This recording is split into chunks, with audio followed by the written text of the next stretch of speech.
The Big Friday Live. Yes, bakunzi b'ikiganiro The Big Friday Live. This is alwaysradio.com. Hanyuma tukaba turi kumwe na Arthur, the number one entertainer, comedian. Wamuvuga byinshi cyane bigiye bitandukanye. Arthur, tuguhe ikaze mu kiganiro The Big Friday Live. Murakoze cyane. Iyo hari tukatari yina. Ni international. Wayumvise? Nuyambitse n'amababa ndakuraye. Izina ry'Imana. Ngaho hiti hamanota. Meze neza ariko namwe muraho. Yego, meze neza, tumeze neza, turashima Imana. Ubuzima se wife ho muri rusange no gutegura ibitaramo by'iseka live muri rusange bihagaze gute kwa? Ibintu bimeze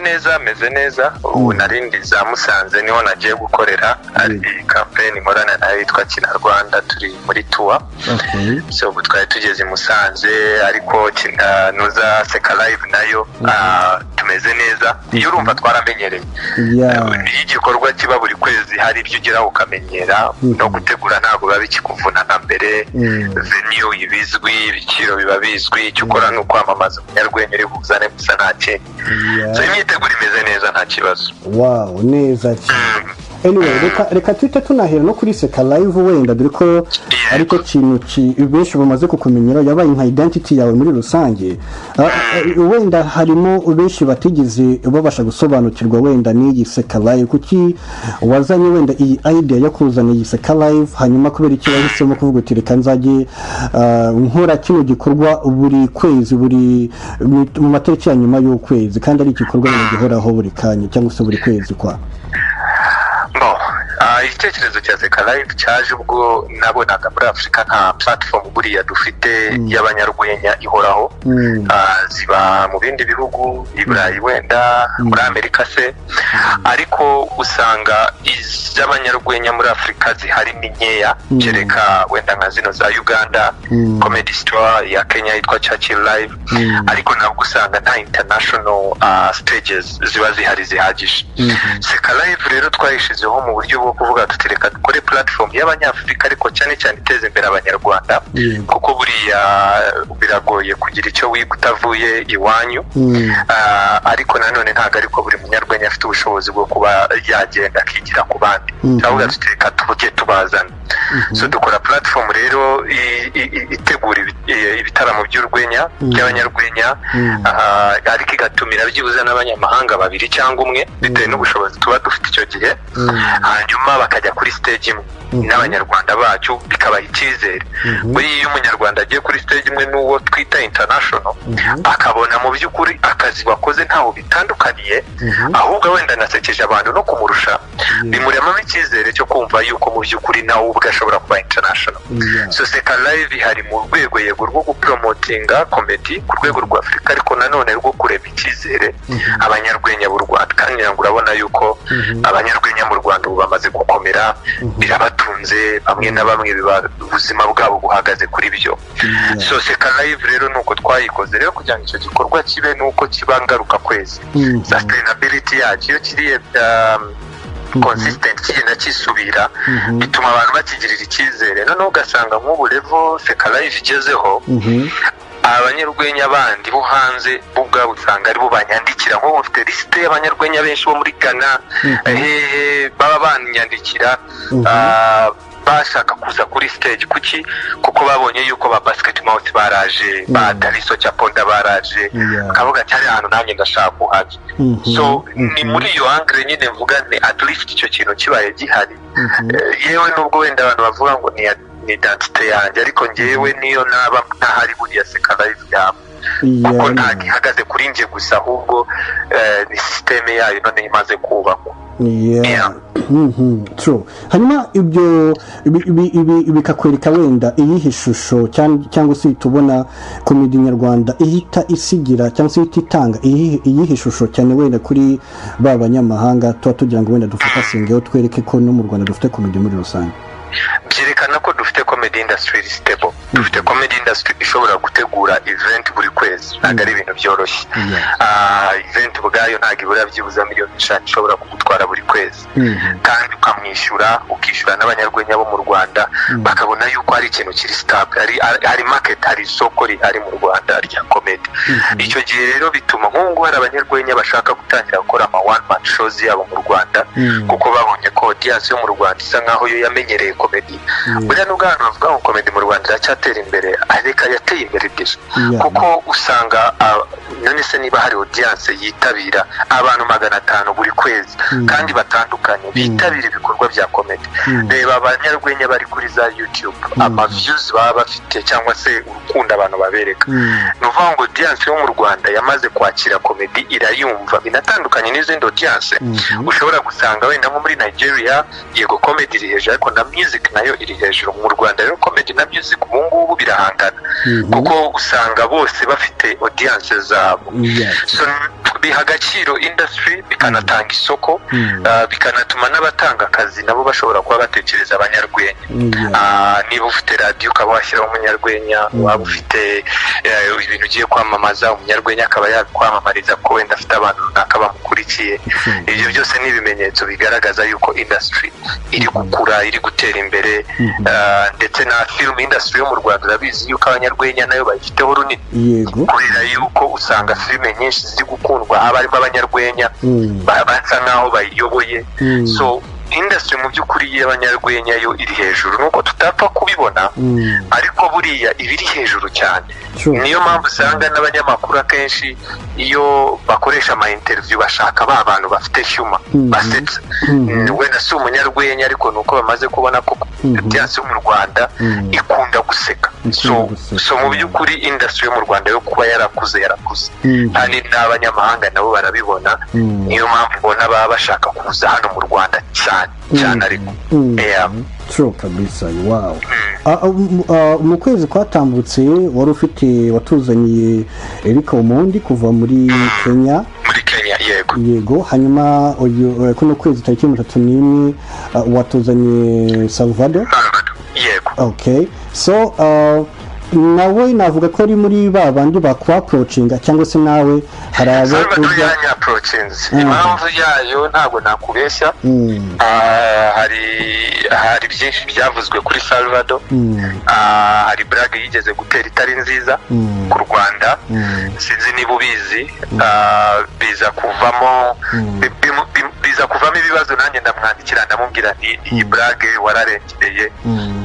nta muntu ujya uvuga kuri genocide mu Rwanda ntago ari ikintu cyo guteraho brag ntago ari ikintu cyo kuzanaho inzenya nawe arabyumva ubona nyine biramukomerekeje aravuga ati nkeneye gusaba imbabazi unarebye no ku mbuga nkoranyambaga ikintu cya mbere avuga ati nanjye I was disgusted with myself ibyo navuze ntabwo byari bikwiye ndashaka gusaba imbabazi ndashaka kuza kwiyunga n'abanyarwanda bambabarire umuntu arakosa ntabwo ari njye umuha imbabazi kuko n'abanyarwanda bose yakosereje ni nayo mpamvu ari we wisobanura niwe usaba imbabazi ze niwe wivugira Pasika live rero twebwe twumva yuko wenda ari platform ashobora kuba yakoresha kugira izo mbabazi mbere y'abantu yakosereje kugira ngo nawe ubwe abashe kuba yagaragaza amakosa yakoze ubwo rero urumva habayemo kuvuga uti okay kuko hari n'umunyarwenya nawe nateganyije wundi wo muri Ghana wagombaga gukora ndavuga ni okay reka nanjye ndebe niba bishoboka so niko rero Salvador yaje Salvador ni umunyarwenya ukomeye cyane muri Afrika unagugorereze ukareba abanyarwenya 10 ba mbere muri Afrika basket mouth azaza Salvador azaza bitwa ba Edikadi nari mu muzaza mu kwezi kwa 9 so usanga nawe ubwe ababona agaciro k'isoko ry'u Rwanda niyo mpamvu bavuga ati reka nze niyunge n'abanyarwanda wow very nice hanyuma nabonye atazaba ari wenyine harimo n'abakomedian b'abanyarwanda bazaba bari kumwe nawe kuri stage harimo Rusine Captain Regis na Joshua ubwo mutantekereza na Menshi na Generation Z Menshi we dufitanye amasezerano yo kuba ari we uzamura abanyarwenya bakizamuka kuko wenda njyewe bitashobokaga kubona uwo mwanya atangiza rero show ziba kabiri mu kwezi abakoze neza muri izo show akaba ari bazana kuri stage ya Seka Live so urumva nawe batano so hari n'abandi nka babiri tutarakonfaminga ariko turi gushakisha ariko show yo izaba ifite line up nziza hazaba hariho Joshua amaze igihe kinini cyane adakora kuri Seka Live ariko kuri iyi nshuro agiye kuba yajyaho so urumva yuko hari uburyo abantu bazaba baseka butandukanye utazaseka mu kinyarwanda azaseka mu cyongereza azaba hari inseko z'amoko yose amazing hanyuma reka bite njya ku musore navuga ko ni umusore wawe kubera ko wenda nawe ko abyivuga avuga ko Seka Live niyo yamupresence mu banyarwanda yamuzamuye ubwo ndavuga Rusine Patrick uri kumubona gute hanyuma intambwe uyu munsi agezeho dore ko gushimira kenshi cyane nahoze mbona n'amaposti y'ubushize ya postinze agaragaza before uko yari ameze muri Seka Live agaragaza n'uyu munsi still muri Seka Live mu minsi ishize ubwo yatahanaga ibihumbi 42 ngahe Pius yamuhaga yego hanyuma mbona nawe uragiye urakomentinze umutera kuvaje n'ibindi nk'ibyo so bitanibaza nti mu bakomedian bose bari kugenda bazamuka wagiye unazamura cyane cyane binyuze kuri no platform yawe ya Seka Live Rusine ubona wenda ari iki kintu wavuga wenda atandukaniyeho n'abandi bakomedian wenda cy'umwihariko kuri we muri rusange kwa nicyo muvugaho Rusine buriya biragoye kuvuga ngo umuntu yazamuye undi kuko usanga ari benshi baba barabonye iyo platform ariko wenda ntibagere ku rwego rwe kandi bose barabahaye platform so Rusine urugendo rwe rurimo abandi bantu benshi batandukanye nk'iriya character ya Rusine na Mugisha ifite icyo kinini cyane yongereye ku izina rye yanamuhaye fame nkeka ko yanamufashije kwisobanukirwa buriya hari igihe utarisobanukirwa neza nkeka ko nyuma yo kwisobanukirwa yuko Rusine w'umusinzi ari we abantu baprefera cyane kurusha Patrick byatumye nawe ubwe noneho byoroha so Patrick kuva kera yahoze asetse bwa mbere murana Patrick 2018 zari audition za Seka Fest yaraje antera blague y'amabati agasyata ahimuye guruka akava ku mazu akivanga n'abaturanye ngo buri muturanye abaziyaye wowe ngo ufite dumuzazi wowe ufite iki ntabwo nzabyibagirwa kuva icyo gihe naramubwiye ni uri umukomedi uri umunyarwenya ufite talent ikomeye cyane Patrick navuga ko ari umuntu uri consistent ni umuhanga ari smart abanyarwenya baba bari smart ntago ari kuvuga ngo upfa kwandika gusa blague ze ziranditse atekereza byihuse ari byo twita improvisation cyangwa se umuntu utekereza byihuse buriya Rusine ni umuntu utekereza byihuse ni umuntu bizanamworohera gukora kuri radio kuko gukora kuri radio urabizi bisaba gutekereza uri kuvuga ibintu bunone ariko uri gutekereza ibiri imbere so ibyo ni ibintu nabyo biba bikenewe muri comedy so navuga yuko we ubwe afite amahirwe menshi cyane kuko abanyarwanda baramwakiriye afite igikundiro afite ubuhanga anafite humor arandika so ibyo rero iyo bifite ntabwo ukeneye umuntu kukuzamura ukeneye just platform so platform barayifite turi muri gahunda yo gukora one man show ye ibintu azatangaza vuba aha ni nayo mpamvu atari kuri line up isho nuko dushaka kumulauncinga igihe kirageze abanyarwanda bakimushaka abanze akora izina rye akore nk'isaha ye igitaramo cyeshoye isa nkaho iri kuri we bihagije so navuga yuko ari umwe mu banyarwenya bihagazeho bakaba consistent bagashaka inzira ntabwo buri gihe cyose twabaga turi kumwe hari n'ibyo yakoze atari byo babimufashijemo yagiye za Butare akomeza gukora comedy shows yiga Butare so urumva iyo consistency rero yubaka umuntu ikamugira uwo ari we ubutubona neza cyane hanyuma akabazo k'amatsiko kandi yego yaje muri no minsi bitewe n'ukuntu bari kumukunda cyane ntabwo abura kudacyura gatubutse nijo bundi yatahanye akamiliyoni kuri stage bari kumwe bagende bamuha amafaranga n'ibintu nk'ibyo ese koko nibyo birangira atanze umusoro w'inyungu iyo nani ndacyabikurikirana abayamwemereye ntabwo ndamenya niba barayamuhaye ariko niba atarayatanze ntagira yatange rwose imihanda yubakwe ntagira yatange imihanda yubakwe ariko bibaho ari igihe umuntu yizihirwa rwose akaba yahereza umunyarwenya ikintu akamubwira ati ikintu cyose ukeneye uzambwira bibaho umwartiste ntabwo yunguka gusa ku mafaranga aba yishyuwe kuri stage yunguka n'igikundiro yunguka serivisi ahabwa n'abantu kuba yakomanga ahantu bakamukingurira byoroshye izo zose ni inyungu ashobora kuba yakura muri komedi. Wow, neza cyane. Hanyuma reka bite ngusubiza inyuma gatoya hari mu kwa 10 December mu kwa 12 2021 hari tariki 23 nibwo wapostinze ubwira abanyarwanda ko ubaye uhagaritse ibijyanye n'itangazamakuru muri rusange. Comment zabaye nyinshi cyane, abo artist benshi cyane bagiye bakomentinga ndetse n'inshuti zawe zagukunze cyane bagiye bakomentinga kuri cyane kuri nka social platforms zawe like na Instagram. Ubwo mpita nibaza kubona zira comments benshi cyane yego bagiye bagaragaza emotion zabo cyane kuba bagiye kukubura n'ibintu nk'ibyo. Kubera iki ubwo mpita nibaza kuki wahisemo kuba uhagaritseho gatoya ese ni kubw'impamvu wenda z'umuryango hanyuma se nanone byagusigiye iyihe sura kubona benshi cyane baragiye bagaragaza amarangamutima yabo yuzuyemo amaganya kuba bagiye kukumisinga mu itangazamakuru muri rusange? Byarashimishije mu by'ukuri ntabwo nakubesha uriya hari igihe umuntu aba atazi impact ye uko ingana urakora ariko ntumenye abakumva uko bangana na n'ubu ndacyabishimira Imana kuba naragize icyo gikundiro ibikorwa byanjye byagishimiwe biri mu bintu byashimishije cyane ntabwo nakubesha. Impamvu yatumye nsezera mu itangazamakuru ntabwo ari ukubera impamvu z'umuryango muri kamere yanjye ntabwo nemera kuguma mu gikorwa kimwe ubuziraherezo nemera yuko umuntu ari byinshi nemera ko umuntu afite ubushobozi bwo kuba byinshi akeneye byinshi ashaka. Nari maze imyaka 10 nkora itangazamakuru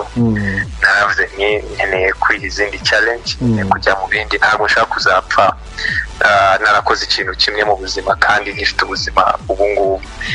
so nahise njya mu bindi bintu bunkora ndi mu bintu bya campaigning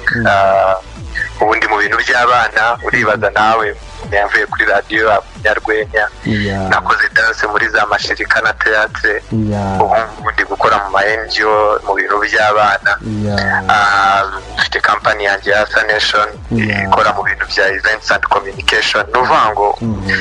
nkora uko nshoboye ku buryo ubuzima bwanjye mbushyira mu bintu byinshi bitandukanye. Iyo ugize Imana rero bikanaguhira byose wumva warabikoze 100%. Nakoze imyaka 10 narenga 16 mu bijyanye na theatre, mu myaka 10 bijyanye na radio comedy nyimazemo imyaka 12 urumva ngenda mpindura ubu ntangiye ubundi buzima bushyashya wenda bijyanye na campaigning cyangwa se ama events na communication wenda nabyo nzabara igihe runaka wenda nisange no mu buganga ntiwamenya nta kidashoboka umuntu afite ubushobozi bwinshi. So minacyo mbwira abantu buriya nta limite zibaho ku bushobozi bw'umuntu. So niyo mpamvu mba rero nta na rimwe njya nicuza kuba naravuye kuri radio n'ubuzima nabaye abantu nabahaye byanjye byose ubushobozi bwanjye bwose barabikunze ubu ngiye kugerageza ahandi ntazi nanjye azero nk'abandi bose. Neza cyane. uko moje nanone kuri Afite ari nayo management yafashaga umuhanzi Sintex ya benshi bakaba bari kwibaza Sintex arukuru tutari kumubona neza muri no minsi nzi bimeze bite kuri we muri rusange? Ntabwo nakubesha ubushobozi buragabanuka. At the end of the day kumanaging artist ubundi ntabwo ariyo primary business ya Nation. Nation is a creative agency.